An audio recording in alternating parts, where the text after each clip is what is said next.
Eu escolhi o tema Bem-aventurados os aflitos, aqueles que sofrem, aqueles que se desesperam, aqueles cujos nomes estão na lista que o nosso irmão acabou de relatar. Mas o que é que Jesus quer dizer com bem-aventurados os aflitos? Nós, muitas vezes, nos revoltamos contra essa passagem do Mestre Jesus quando estamos na ignorância do que é o seu ensinamento de amor.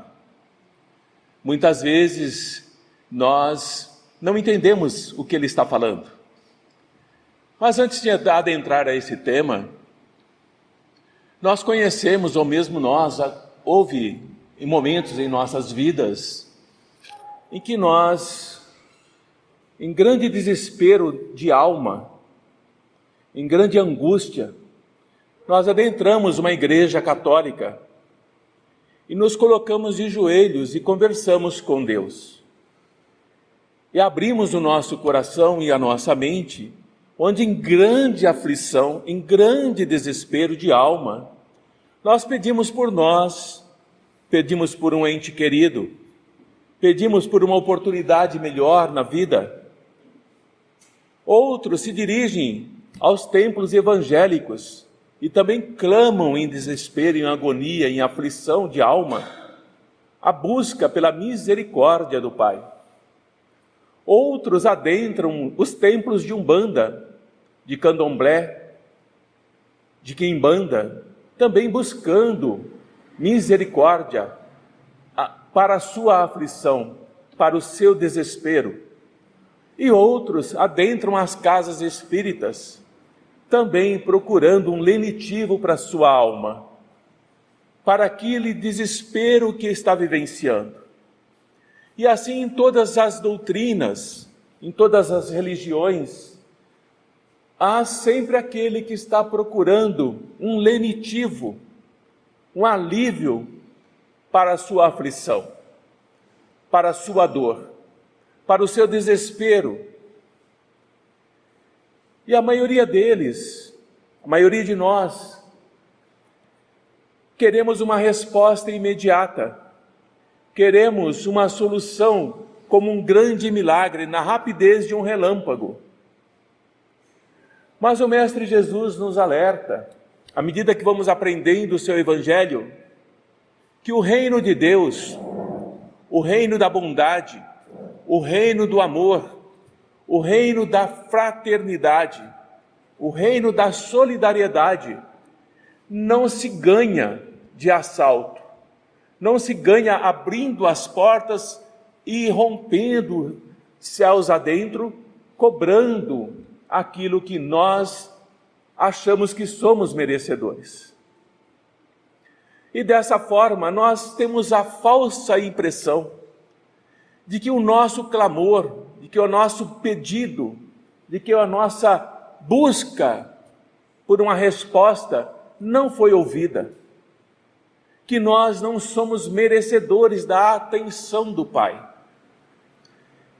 E sentimos-nos abandonados, sentimos-nos desprezados, solitários, desesperados, porque nem Deus nos ouve.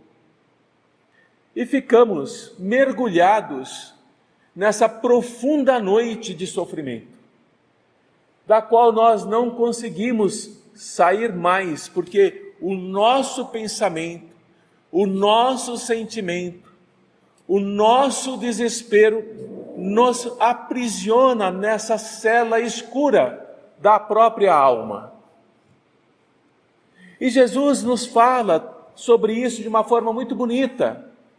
Ele diz que no mundo nós teríamos aflições. Ele fala isso. Mas ele não está se referindo às aflições que nós entendemos. Ele está se referindo às aflições do Espírito. O que é que nós entendemos como aflição?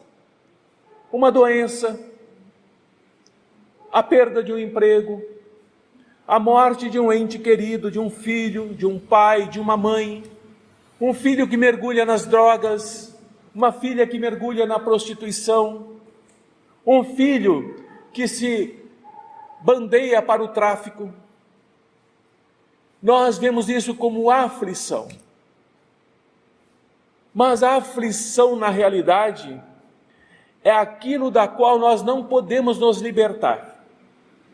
Portanto, quando nós estamos procurando um alívio para o nosso sofrimento, nós temos que entender ou buscar a compreensão de que aquela doença que nos afeta não é o lenitivo nem o motivo da nossa dor e do nosso sofrimento. Quando nós aprendemos a separar dor de sofrimento, nós começamos a ter uma visão de espírito. A dor pertence ao corpo. Todos nós aqui temos dor. Seja uma fibromialgia, seja um reumatismo, seja um processo diabético, seja uma doença neurológica, todos nós temos dor. Agora, o sofrimento com que eu vivencio essa dor é único para cada um. Então eu posso ter uma dor que não me causa sofrimento, e eu vivo muito bem com ela. E o outro pode ter a mesma dor e ter um sofrimento inenarrável, um sofrimento que parece não ter fim. Isso demonstra que cada um de nós estamos num estágio evolutivo do conhecimento do que é a verdadeira vida. Eu já consigo trabalhar a dor do meu corpo de acordo com o meu entendimento. E eu consigo entender que o meu sofrimento, a minha angústia, o meu desespero, só conseguirá ser resolvido quando ele pertence a mim. Mas quando o outro, mesmo que eu ame muito, escolhe sofrer, escolhe um caminho de dor, escolhe um caminho de perdição, como diz o Mestre Jesus, aquele sofrimento que ele irá vivenciar pertence a ele. E o Mestre nos diz, mais uma vez, maravilhosamente, a cada um segundo as suas obras. Portanto, o sofrimento que nós vivenciamos hoje, daquilo que nós não conseguimos nos libertar, é resultado das obras do nosso passado, quando nós éramos espíritos ainda ignorantes das leis divinas. As leis divinas, elas são equânimes, elas não são como as leis humanas, que dependendo do poder monetário ou político que eu possa ter, essa lei funciona mais dura ou não tão dura assim. Existe um ditado entre nós, humanos, que diz assim: para os inimigos, a lei. Para os amigos, a lei e a boa vontade. Então nós encarnados, somos pessoas, somos espíritos, que ainda sofremos influência muito forte da matéria. Mas esse jogo não existe na espiritualidade, não existe no reino dos céus, não existe negociação. E é dessa forma que nós vamos entender o que é sofrimento, o que é aflição, o que é desgraça, que nós usamos muito essa palavra. E os nossos avós, nossos bisavós diziam: meu neto, não fale essa palavra, ela não é uma palavra boa, ela é amaldiçoada. Quando nós dissemos desgraçado, nós não temos noção da força, da energia que nós estamos colocando nessa palavra, porque nós estamos revestindo de raiva, nós estamos revestindo de violência, nós estamos revestindo muitas vezes de inveja. Portanto, a aflição e sofrimento, nós damos um nome de desgraça em nossas vidas, que nos desequilibra, que nos leva ao desespero. E todos nós vivenciamos desespero, mais cedo ou mais tarde, porque estamos em um mundo de provas e expiações, estamos aqui para aprender. Por isso que o Mestre Jesus nos diz que nós sabemos de onde vem o corpo. Eu nasci da minha mãe e do meu pai, eu pertenço à família tal. Eu sei que humanamente o meu sangue é da família tal, mas e eu como espírito? De onde eu vim?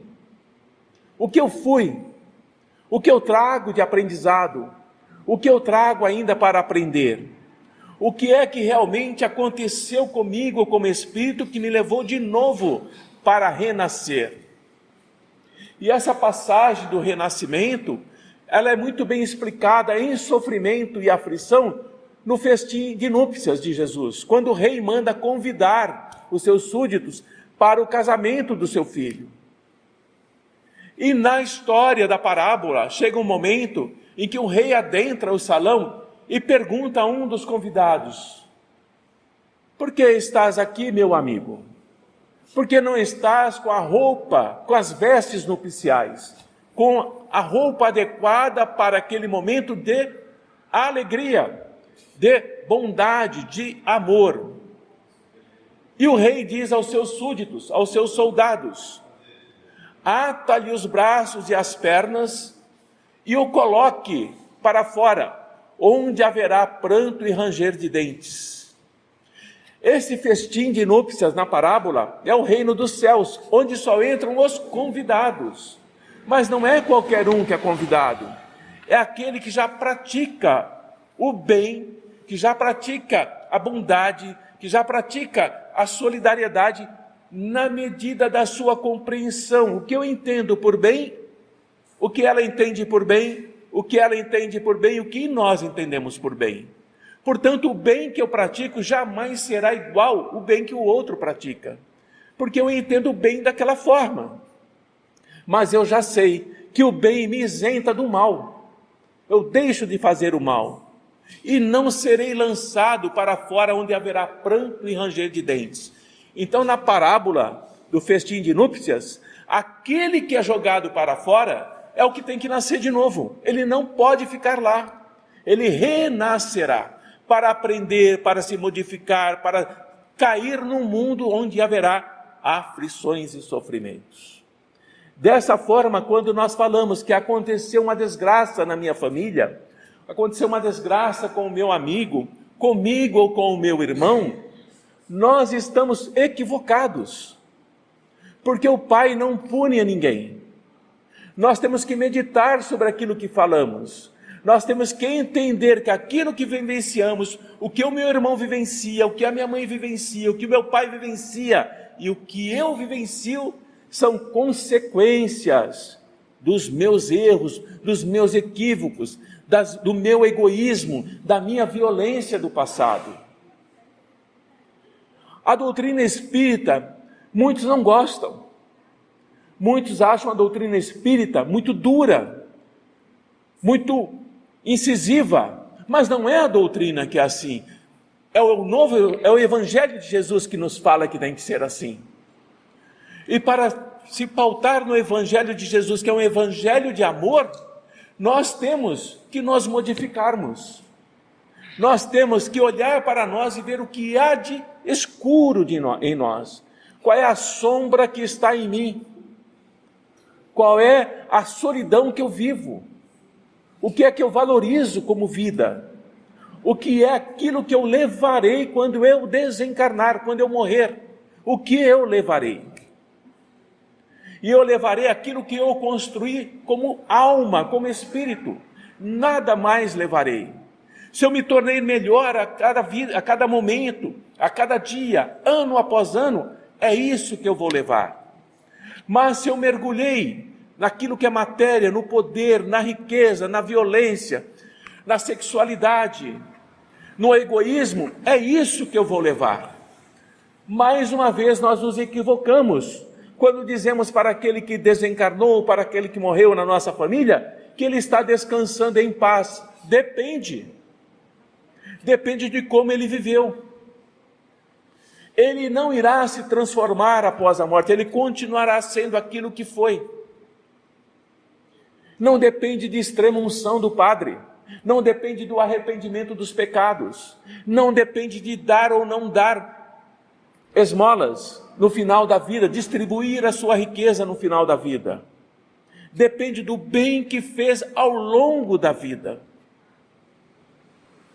E é nesse momento que nós compreendemos que nós, que já trabalhamos a melhoria do nosso próprio coração, da nossa própria alma, nós somos os bem-aventurados aflitos, porque estamos resgatando, sem queixar, sem resmungar, sem brigar, sem questionar as leis divinas, porque as leis não se modificam pela nossa vontade. As leis impõem a sua vontade sobre nós, e nós temos que segui-las, mas não somos obrigados. Nenhum de nós é obrigado a seguir as leis de Deus, mas haverá consequências. Não é porque eu desconheço a lei divina que eu não respondo por elas, porque eu começo a entrar na forma de causar aflição ao outro. Quando eu crio aflição para o outro, para que eu possa me beneficiar de algo, eu estou caindo nas leis divinas de amor.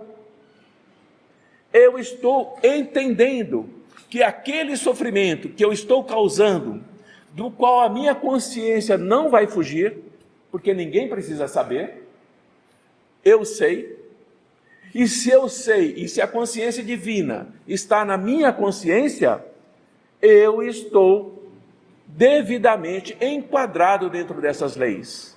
E ao desencarnar, ao sair do corpo físico, ao deixar tudo isso que nós damos muito valor para trás, nós estaremos frente a frente, não com Deus. Não há aquele pai, como nos ensinaram lá no catecismo, na igreja católica ou nas igrejas que nós frequentávamos, não há aquele pai sentado naquele trono magnífico. Não há. O que há para nós é olharmos para nós mesmos e verificarmos o que acertamos e o que erramos. E choraremos lágrimas amargas por não termos cumprido aquilo que nós viemos cumprir, por termos abandonado ao meio do caminho. Isso mostra que nós ainda não estamos prontos para adentrar, para abrirmos a porta do reino dos céus, do reino de amor. Às vezes me pergunto, mas Antônio, o que é esse reino dos céus? Porque nós temos esse conceito errôneo de céu. A palavra céu, ela vem de algo muito simples que nós não aprendemos na nossa escola. A palavra céu, ela quer dizer côncavo. Por exemplo, se você pegar a colher e virá-la para baixo, isso aqui é o céu, é o mais alto. Mas o que Jesus está ensinando é que esse reino dos céus, do Altíssimo, é permitido àqueles que têm vibração de espírito para adentrar por essa porta. E nós que aqui estamos, temos duas portas. A porta que leva à aflição e a porta que nos tira da aflição. Qual que nós escolhemos? A que leva para a aflição, que é a porta larga. Nós não escolhemos a porta estreita, a porta da humildade, a porta da caridade, a porta de entender o quanto eu preciso investir em mim como espírito. Eu escolho a porta larga, porque ela é mais convidativa, ela é mais agradável, ela dá prazer para o meu corpo. Eu quero o melhor, eu quero mais do que o melhor. Se 1 milhão era bom, eu quero 2, eu quero 4, eu quero 8, eu quero 50. Eu não me importo com aquilo que está acontecendo ao meu lado, diante do egoísmo, do meu olhar cego, dessa porta larga que me leva para aflições, para sofrimentos, para tormentos. E quando eu me vejo enquadrado nas leis divinas, quando eu estou no meu leito de morte, quando eu estou angustiado, agoniado, agônico, eu me volto para Deus. Eu me volto para os amigos espirituais. Eu chamo o padre, eu chamo o pastor, eu chamo o dirigente espírita, para que me limpe das minhas culpas. Mas ninguém tem o poder de limpar a culpa de ninguém. Jesus não disse a cada um segundo as suas obras? Se você construiu uma obra de iniquidade, uma obra de dor, uma obra de fome, de miséria, onde você surrupiou, dilapidou tudo à sua volta, destruiu a natureza, destruiu os próximos. Como é que você quer perdão? Você vai responder por aquilo. E não há palavras que aliviem o sofrimento daquela alma. Ela sabe que não adianta falar nada. Ela já pressente, ao se desprender do corpo, ao sair do corpo, ela já pressente a responsabilidade do que terá que enfrentar. Consequentemente, quando nós somos responsáveis pela infelicidade do outro, quando traímos a confiança do outro, quando caluniamos, quando nós semeamos miséria ou desconforto, nós estamos gerando aflições para nós mesmos. Porque a aflição do outro, eu sou responsável. Responderei pela do outro e responderei por aquilo que eu faço. A fome do outro, o assassinato do pai, o estupro da filha, a violência do irmão, tudo isso eu sou o causador, eu sou o responsável. E aí entra a questão do livre-arbítrio. Aquele que tem poder nas mãos, que tem poder sobre os outros, vejam os governantes, os deputados, senadores, não importa qual partido, ele tem um poder na mão.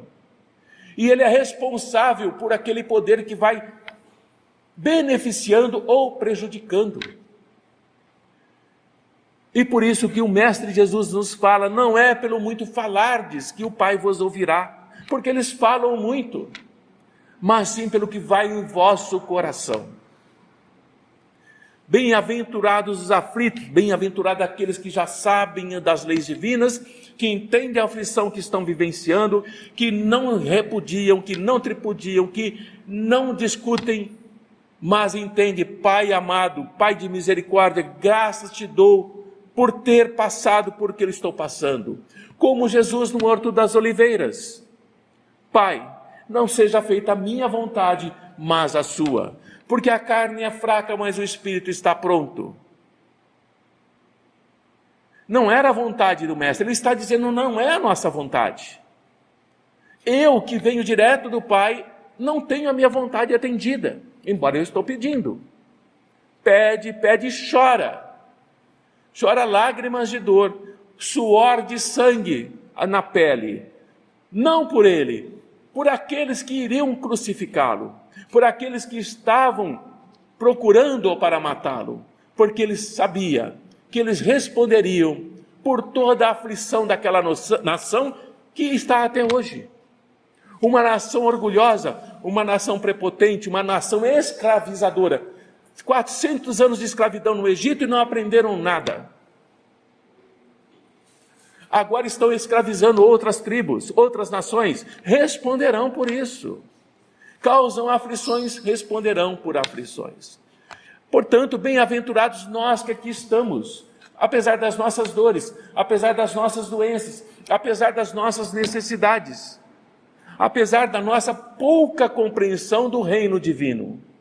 Mas nós somos bem-aventurados porque estamos buscando a misericórdia do Pai.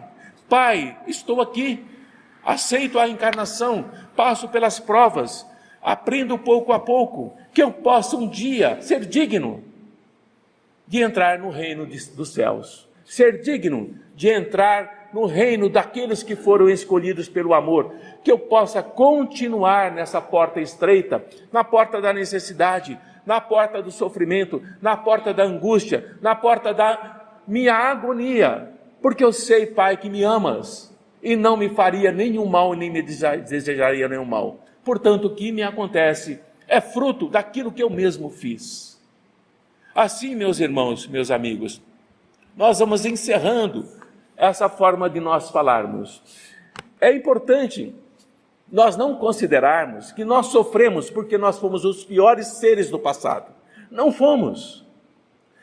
Muitas vezes nós pensamos assim, o que é que eu fiz para Deus para acontecer tanta aflição na minha vida, tanta desgraça na minha vida? Não fizeste nada para Deus, fizeste para si mesmo. Portanto, nós não fomos os piores seres no passado como espíritos, porque nós estamos aprendendo que existem 3 tipos de dor. A dor que eleva, a dor de Jesus, no Horto das Oliveiras, a dor que eleva. A dor que conquista, a dor de Judas, por exemplo. Ao trair Jesus, ele entra numa dor de reconquistar, porque Jesus diz que ele precisa recomeçar. E a dor resgate, que é a nossa. Nós estamos em uma dor, num sofrimento, em uma aflição de resgate. Nós não estamos mais causando sofrimento e dor. Nós estamos resgatando o nosso passado. Nós estamos nessa dor, porque nessa aflição, nesse sofrimento, porque nós não aprendemos a amar no passado. Nós não fomos bons como deveríamos. E hoje estamos buscando essa melhora. Por isso mesmo que quando nós nos livrarmos do pessimismo, quando nós nos livrarmos da autocompaixão, meu Senhor, tenha piedade de mim, olha para mim, essa autocompaixão não leva a nada. Quando nós nos libertarmos da revolta, quando nós procurarmos aprender o que é amar, nós entramos em harmonia, nós saímos do processo de resgate através do sofrimento. Consequentemente, nós reparando os erros das nossas iniquidades, das nossas desavenças do passado, nós passamos a produzir o bem, que foi quando eu comecei. O que é o bem? O que é o bem para mim? O que é o bem para cada um de nós? Todos os nossos atos, todas as nossas atitudes que nós fazemos, procurando praticar o bem que eu compreendo como bem, eu estou fazendo luz em mim, no meu íntimo, para eu me libertar, para que eu possa compreender o que é estar pleno com Deus, para que eu possa compreender o que Deus planejou para cada um de nós, como seus filhos muito bem amados. Nenhum de nós é desprezado pelo Pai, nenhum de nós. Essa história que nos contam de que há um adversário de Deus, que é Lúcifer, que é Satanás, isso é coisa nossa, é mitologia nossa. Precisavam criar um adversário para Deus para nos colocar medo. Mas se Deus ama a todos, por que é que Deus pegaria um filho, um anjo, serafim, o mais alto dos anjos que poderia ter? Como é que esse anjo puríssimo pode se contaminar com a baixeza da humanidade? Jamais. Isso é história nossa. Também é tão bem amado quanto qualquer um de nós. E todos aqueles que compreendem, inclusive os que estão nessa lista, que um dia puderem ouvir isso, entenderão por que estão nessa situação. E passarão a orar, e não a clamar, não a fazer petitórios, não a pedir milagres, não negociar com o Pai.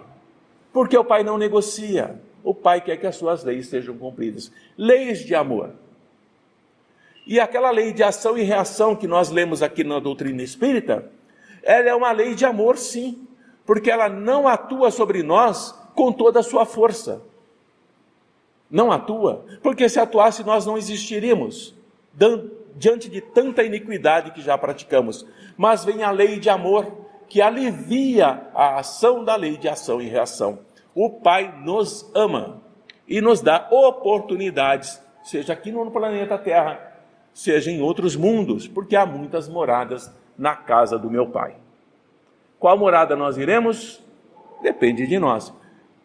No momento, nós temos que orar, pedir, praticar para ficar aqui, nesse planeta. Nesse planeta. Mesmo com tudo isso que nós vemos por aí, ainda é um planeta que já está em provas e expiações. Não é um planeta primitivo começando. Porque teríamos que passar por tudo novamente, desde a Idade das Pedras, Idade Média, todas as doenças, todas as violências, todas as guerras, para chegar onde a gente está. Então vamos continuar daqui para frente. Muito bem, terminei aqui a minha pequena fala, usei pouco aqui o meu material, mas eu espero que eu tenha conseguido trazer a cada um de vocês o entendimento, de acordo com o conhecimento de cada um. Eu agradeço mais uma vez o convite da casa e eu rogo a Jesus, aos amigos espirituais da casa e de todos aqueles que aqui estão assistindo, inclusive os desencarnados que aqui estão, preenchendo o nosso salão, para que o entendimento dessa passagem do Evangelho de Jesus nos coloque no caminho do amor para conosco mesmo. Boa tarde a todos e até o próximo encontro.